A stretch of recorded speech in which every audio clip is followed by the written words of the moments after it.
নমস্কার। আজকের লেখক পরিচিতি বঙ্কিমচন্দ্র চট্টোপাধ্যায়।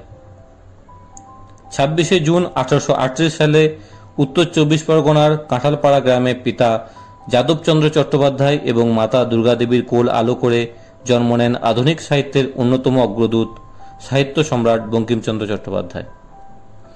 বঙ্কিমচন্দ্র চট্টোপাধ্যায়ের জন্মের সময় পিতা যাদবচন্দ্র চট্টোপাধ্যায়ের মেদিনীপুরের ডেপুটি কালেক্টর পদে পদোন্নতি হয়। শৈশব থেকেই গৃহশিক্ষকগণ তার মেধার পরিচয় পান। হুগলি কলেজিয়েট স্কুলে, তৎকালীন গভর্নমেন্ট জেলা স্কুলে তার প্রথাগত পড়াশোনা শুরু হয়। 1844 সালে পিতার কর্মস্থল মেদিনীপুরে এক ইংরাজি স্কুলে ভর্তি হন। বার্ষিক পরীক্ষার রেজাল্ট দেখে স্কুলের প্রধান শিক্ষক বঙ্কিমচন্দ্র মশাইকে ডবল প্রমোশন দিতে উদ্যত হলে তার বাবার হস্তক্ষেপে তিনি নিরস্ত হন। তিনি 1849 সালে হুগলির মহসিন কলেজে ভর্তি হন।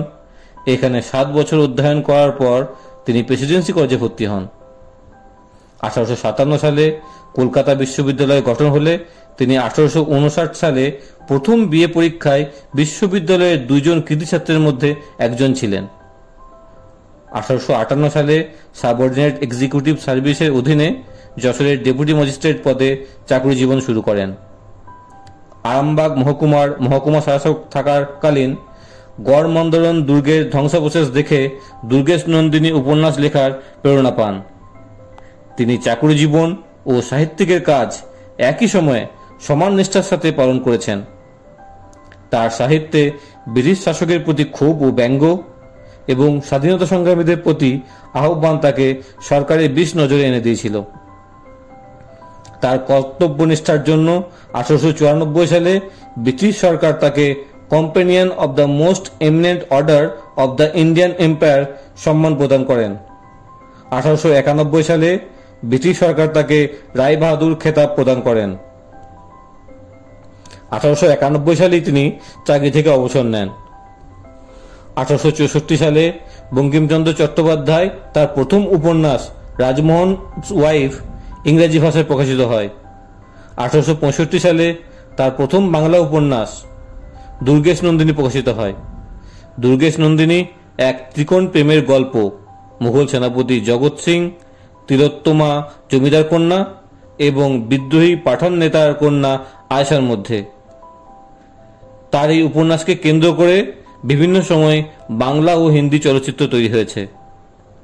1866 সালে তার অন্যতম শ্রেষ্ঠ উপন্যাস কপালকুণ্ডলা প্রকাশিত হয়।